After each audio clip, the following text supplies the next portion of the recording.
April 1945. Berlin is burning. The war in Europe is effectively over, even if the last shots have not yet been fired. Nazi Germany is collapsing from the inside. Soviet soldiers are raising red flags over shattered buildings. American and British forces are advancing from the west. For the first time in years, the guns are beginning to fall silent. On paper, the Allies have won together, but behind closed doors, something else is already beginning. Deep inside the Kremlin, late at night, Joseph Stalin receives a report marked with the highest level of secrecy. It is not about Germany, not about Hitler, not about victory parades or post-war borders. It is about an American general. The report is short, precise, cold. It says that General George S. Patton, one of the most famous commanders of the U.S. Army, has been speaking openly. Not in whispers, not in private diaries, but out loud. To officers, to journalists, to anyone willing to listen. He is saying that the war is not finished. He is saying that the Soviet Union will be the next enemy. He is saying that the United States should strike first. In Moscow, silence follows the reading. This is not the kind of message Stalin expects to hear in April 1945. The Red Army has lost millions of men. The country is exhausted. Entire cities lie in ruins. The Soviet leadership is thinking about reconstruction, control over Eastern Europe, and how to secure what has already been won. A new war is the last thing anyone wants, and yet here it is. Not a rumor, not propaganda, a direct intelligence assessment. One of America's most powerful generals is talking about turning Allied weapons against the USSR. For a moment, the room feels smaller. Patton is not a nobody. He is not a fringe voice. He is a symbol of American military success. His tanks have crushed German defenses. His name is known on both sides of the Atlantic. When he speaks, people listen. The question is not whether Patton is capable of violence. The question is whether his words could become policy. Outside the Kremlin walls, the city is quiet. Moscow has survived the war. But Stalin understands something most people do not yet realize. Wars do not always start with declarations. Sometimes they start with sentences. Across the ocean, in the ruins of Germany, General George Patton is furious. To him, the victory feels wrong, incomplete, misused. He looks east and does not see an ally. He sees the next battlefield. Patton believes the United States has made a catastrophic mistake. In his mind, the real enemy was never fully defeated. Communism, he thinks, will simply replace Nazism as the new threat to the world. And now, the Red Army stands deep inside Europe, stronger than ever. To Patton, this is not peace, this is a pause. He speaks recklessly, he speaks emotionally, but he also speaks consistently. Again and again, the same idea surfaces. The Soviets will have to be confronted sooner or later. Better sooner. Soviet intelligence notices everything. Every careless remark, every interview, every private conversation that finds its way into a report. The Allies may still be smiling for photographs, but the intelligence war has already resumed. And now, the information is on Stalin's desk. What matters most is not what Patton says, it is how seriously Stalin takes it. He does not shout. He does not smile. He does not dismiss the report. He listens. Because he knows something that history has proven many times before. Sometimes, the most dangerous wars are the ones people claim they do not want. And sometimes, they almost begin before anyone realizes they have already started. To understand why Stalin did not ignore the report, one has to understand who George S. Patton really was. Patton was not just another general in the American Army. He was a phenomenon. A man who seemed born for war, who believed in it, who spoke about it as if it were destiny rather than tragedy. He wore polished helmets, carried ivory-handled pistols, and cultivated an image that was impossible to ignore.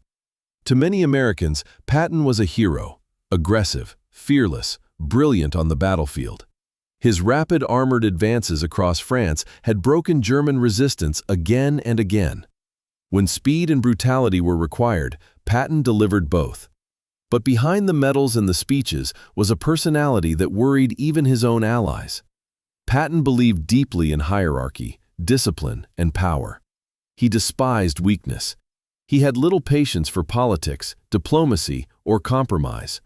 In his worldview, history moved forward through force, not negotiation. And communism, to Patton, was not an ideology, it was an enemy. Long before the war ended, he was already speaking about the Soviet Union with open hostility. He did not hide it. He did not soften his language. In private conversations and public remarks alike, he expressed the same belief. The United States had aligned itself with the wrong partner. In Patton's mind, Nazi Germany was defeated too easily compared to what was coming next. The Soviets, he believed, were preparing to dominate Europe. Their armies were massive, their ideology expansionist, their leadership ruthless. If the West waited, Patton warned, it would be too late. These were not theoretical musings.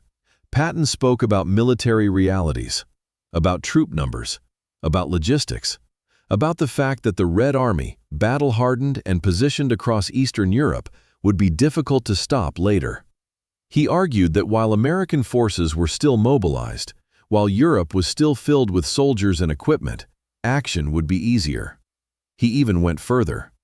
Patton suggested that former German soldiers could be used against the Soviets, men who knew the terrain, men who had already fought the Red Army. To him, this was not immoral, it was practical.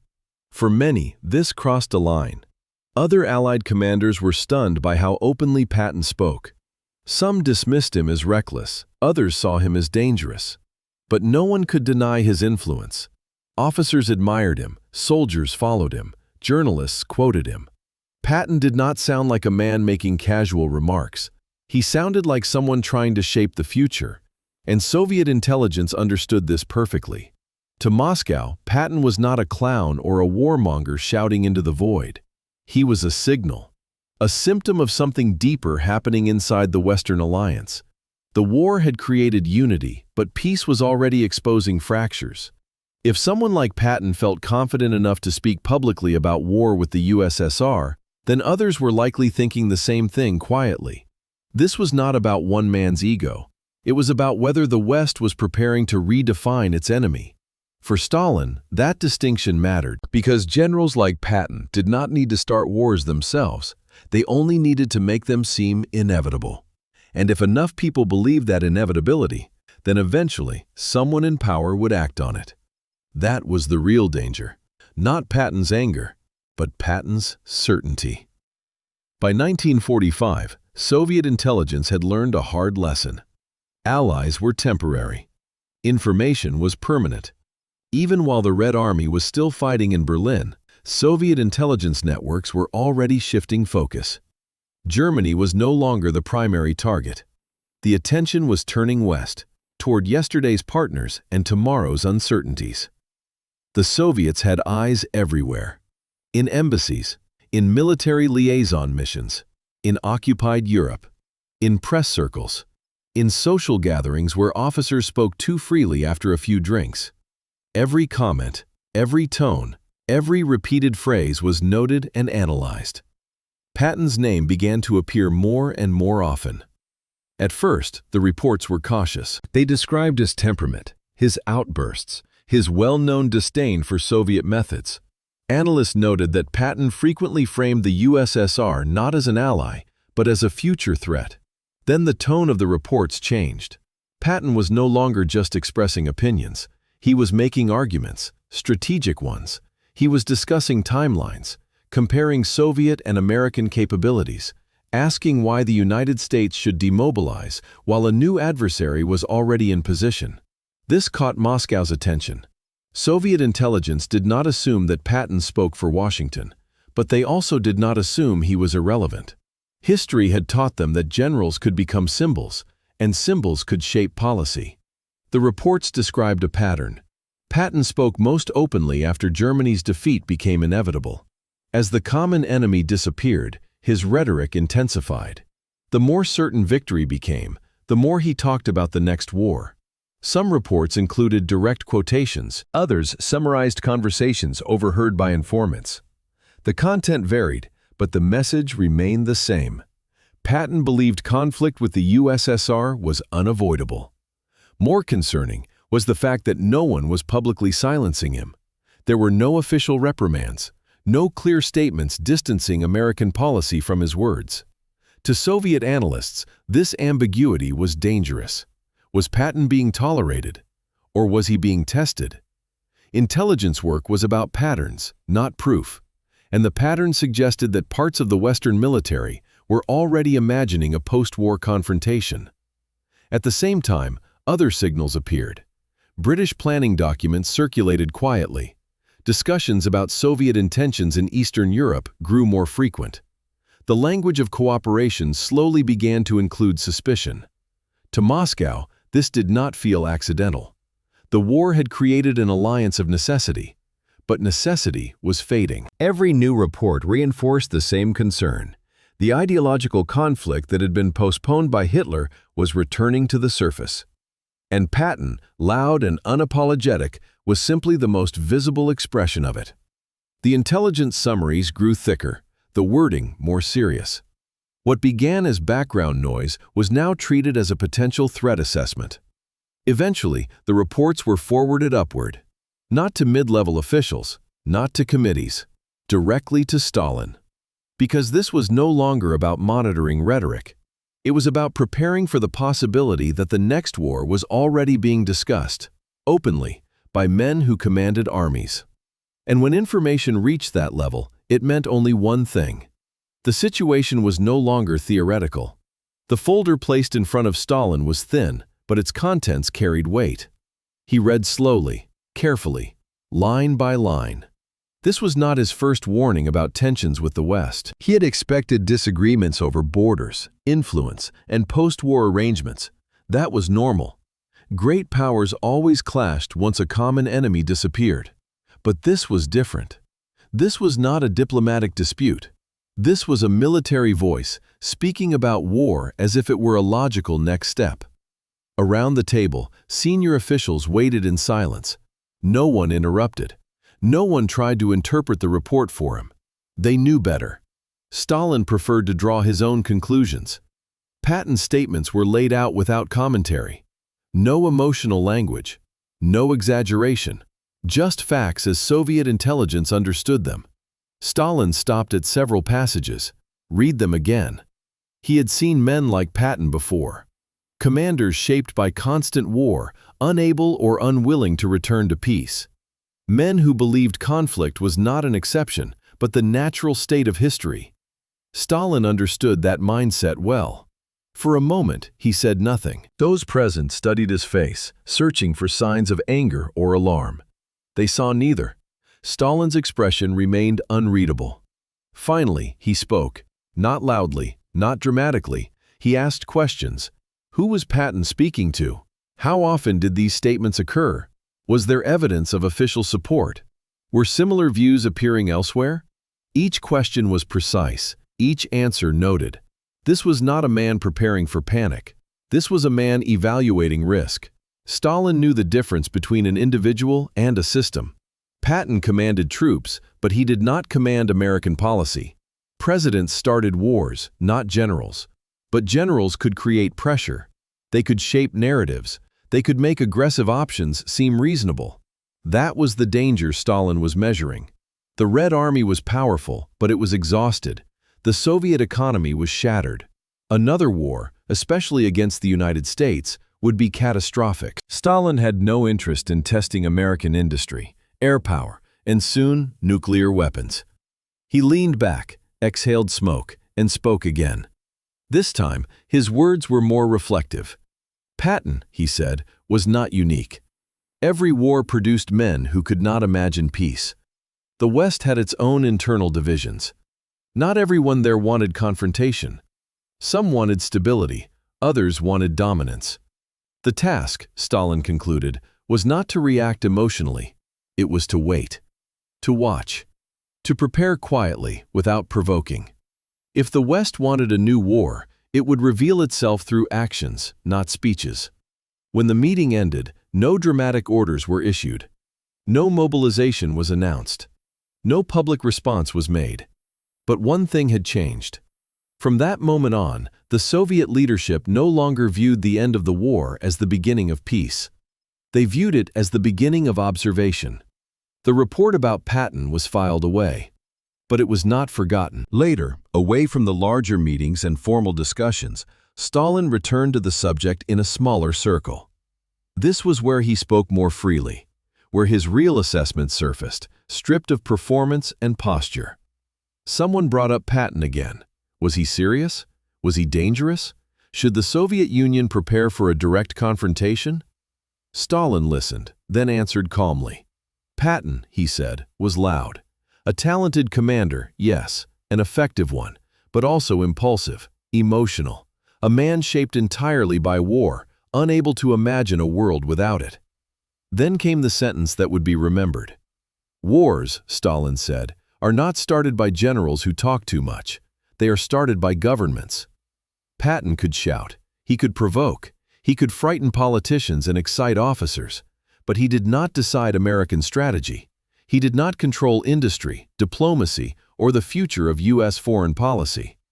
Stalin dismissed the idea that one general's anger could automatically lead to war. At the same time, he did not dismiss the signal.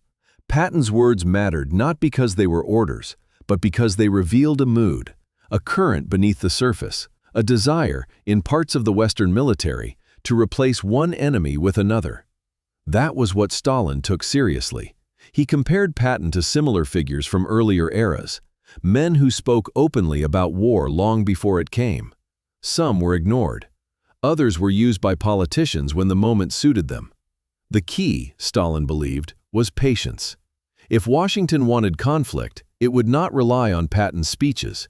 It would begin with troop movements, economic pressure, alliances, and ultimatums. None of that was happening yet. So Stalin chose restraint. No public condemnation, no escalation, no reaction that could be used as proof of Soviet aggression.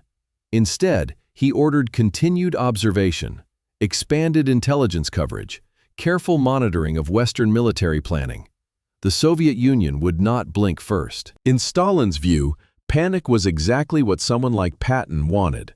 A nervous reaction would validate his arguments. Calm, on the other hand, denied him relevance. And so, officially, Patton became a footnote. Unofficially, he remained a warning. A reminder that the unity of the Allies was fragile, temporary, and already cracking under the weight of ideology and ambition.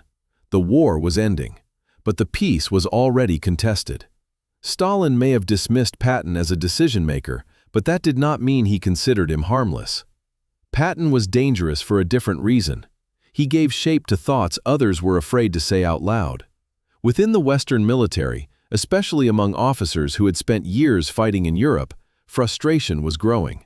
Many had expected gratitude, celebration, and a clear sense of closure. Instead, they saw new tensions forming almost immediately.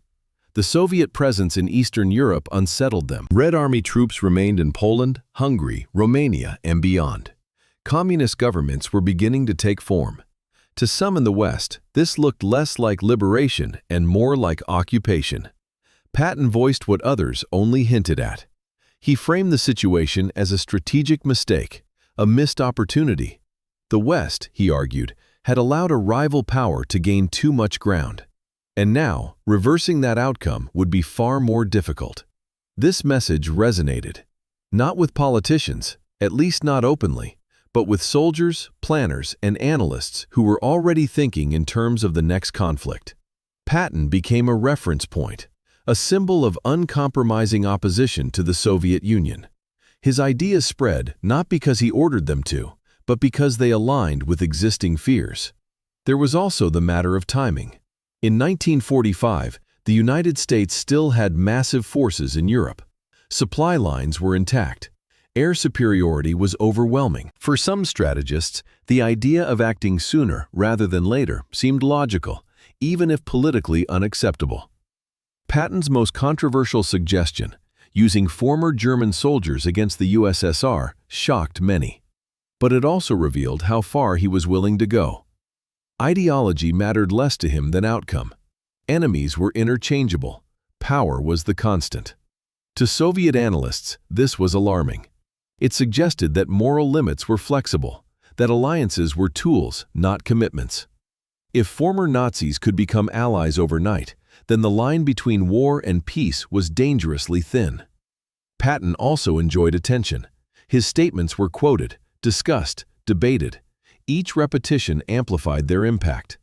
Even when officials disagreed with him, they could not entirely silence him without creating controversy. This gave his words momentum, and momentum, in politics, can be as dangerous as intent. Stalin understood this dynamic well. Revolutions, wars, and purges did not always begin with orders. They began with language that made extreme outcomes feel reasonable. Patton was doing exactly that. He was normalizing the idea that war with the USSR was not madness, but foresight. That was why, despite his dismissal of Patton's authority, Stalin continued to watch him closely. Not because Patton could start a war tomorrow, but because men like Patton helped make wars thinkable. And once a war became thinkable, it was only a matter of time before someone tried to make it real. Despite the noise created by men like Patton, the political leadership in the West was moving in a different direction. The war had drained resources, shattered economies, and exhausted populations. In the United States, there was little appetite for another massive conflict. Soldiers wanted to go home. Factories wanted to convert back to civilian production. Voters wanted normal life. President Harry Truman faced a reality Patton refused to accept. Another war, especially against the Soviet Union, would not be short, clean, or heroic. It would be global, catastrophic, and potentially uncontrollable. There was also a new factor changing every calculation: the atomic bomb. Even before it was publicly revealed, its existence altered strategic thinking. The United States possessed a weapon that could end wars without invading continents. Using it against the USSR, however, was an entirely different question. Such a decision would not be reversible. Truman and his advisors understood that open war with the Soviets would force choices no one truly understood yet. Instead of confrontation, they chose containment. The goal was not to destroy the Soviet Union, but to limit its expansion. Influence would be countered with influence, power with power. But not tanks against tanks, at least not directly. This approach frustrated men like Patton. To them, it felt like hesitation, weakness, a failure to capitalize on military superiority. But for politicians, it was calculation. Open conflict could wait, pressure could not. Across Europe, new alliances formed. Economic programs were designed to stabilize the West.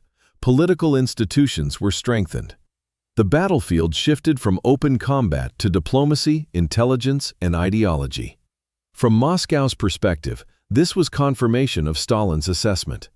The West was not preparing for immediate war, but it was preparing for long-term rivalry. The absence of an attack did not mean the absence of hostility.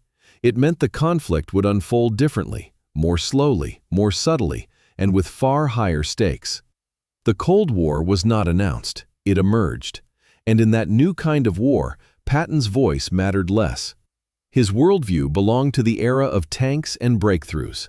The future would be decided by economics, alliances, and weapons too destructive to be used casually. For all his brilliance on the battlefield, Patton was becoming a man out of time. As the political landscape shifted, Patton found himself increasingly isolated. His bluntness, once tolerated during wartime, became a liability in peace. Remarks that might have been overlooked during combat now caused embarrassment. His inability to adapt to the new reality worked against him. Patton was relieved of prominent command. Officially, it was framed as routine reassignment. Unofficially, it was a quiet sidelining. The man who thrived on momentum and visibility was pushed into the background. For Patton, this was unbearable. He had spent his life preparing for war, living for it, defining himself through it. Now, when he believed the next great conflict was approaching, he was being told to stand down. His frustration deepened. He spoke less publicly, but his private bitterness grew. He felt misunderstood, ignored. replaced by politicians and strategists who, in his view, lacked courage. Then, in December 1945, came the sudden end. Patton was injured in a car accident in Germany. The crash itself was not severe. Others involved survived with minor injuries. But Patton suffered a spinal injury that left him paralyzed. Days later, he was dead. The timing raised questions. It always would. Rumors spread quickly. Accidents, coincidences, suspicions. But no evidence ever emerged of anything beyond tragedy. History, more often than not, ends loudly. Sometimes it ends quietly. For the Soviet Union, Patton's death changed little strategically. He was never the enemy Stalin feared most. He was never the architect of Western policy. But he was a symbol of something that did not die with him. The idea that the next war had merely been postponed. Patton's voice fell silent. The tension he represented did not. The confrontation between Patton's words and Stalin's restraint marked a turning point that is easy to overlook. No shots were fired. No ultimatums issued. No borders crossed. And yet, something fundamental changed. For the first time, both sides began to view each other not as temporary partners, but as permanent rivals. Trust dissolved quietly, replaced by calculation. Cooperation gave way to contingency planning. Patton's statements did not start a war, but they revealed how quickly yesterday's allies could imagine fighting each other. Stalin's response mattered just as much. He chose not to react publicly, not to escalate, not to allow rhetoric to dictate policy. In doing so, he avoided a confrontation the Soviet Union was not ready to fight. That decision shaped the next half-century. The Cold War that followed was brutal, but it remained cold. Proxy conflicts replaced direct confrontation. Espionage replaced invasion. Ideology replaced occupation. This was not because either side was peaceful. It was because both understood the cost of total war. The Patton episode exposed a critical truth about power. The most dangerous moments in history are often the ones where nothing happens, where leaders hear alarming information and choose patience over impulse, where restraint prevents catastrophe even as hostility grows. This moment also explains why words matter. A single general's frustration traveled across continents, entered intelligence reports, reached the desk of a dictator, and influenced how an entire system viewed its former allies. The Cold War did not begin with missiles or walls. It began with suspicion. And suspicion, once planted, rarely disappears. When people ask when the Cold War truly began, they usually point to famous moments: the Berlin Wall, the Cuban Missile Crisis, nuclear tests, and proxy wars. But long before those events, there was a quieter beginning. A report on a desk, a general speaking too freely, a leader choosing not to react. Patton believed war was inevitable. Stalin believed impatience was more dangerous than threats. Between those two worldviews, the future was decided. History often remembers the men who act. It forgets the moments when action is deliberately delayed. In 1945, the world stood at the edge of another catastrophe. Not because of grand plans or secret treaties, but because fear and ambition were already replacing unity. The war ended, the rivalry did not. And the most important decision was not to fire the first shot. It was to wait. If you want to understand how close the world came to disaster, and how often it still does, then remember this moment. Because the Cold War did not begin with explosions. It began with words. And it almost began earlier than anyone realized.